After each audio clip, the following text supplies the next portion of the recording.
একটি নদী বয়ে যাওয়ার সময় কাল্পনিক মকর ক্রান্তি রেখা বা কর্কট ক্রান্তি রেখাকে পার করতেই পারে, কিন্তু দুবার পার করবে কিভাবে? নদী তো আর পিছনে হাঁটে না।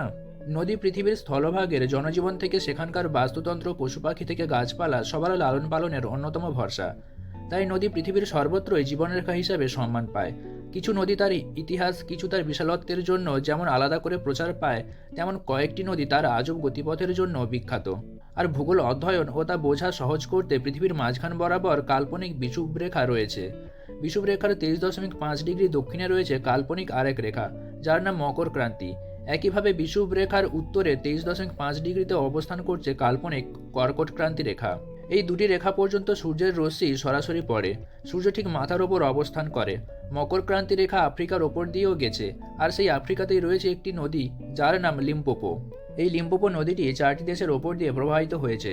দক্ষিণ আফ্রিকায় এর উৎসস্থল, আর তারপর বতসোয়ানা, জিম্বাবুয়ে হয়ে নদীটি মোজাম্বিকের মধ্য দিয়ে ভারত মহাসাগরে মিশে গেছে। এই লিম্পোপো নদীটির সবচেয়ে আকর্ষণীয় দিক হলো তার গতিপথ।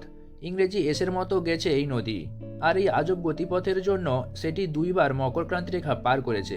এই এসের মতো গতিপথ না হলে অন্য নদীদের মতো সেটিও মকর ক্রান্তি রেখার ওপর দিয়ে একবারই প্রবাহিত হতো। দুইবার মকর ক্রান্তি রেখার ওপর দিয়ে গেছে বলে লিম্পোপো নদীর আলাদাই এক গুরুত্ব রয়েছে সারা বিশ্বে।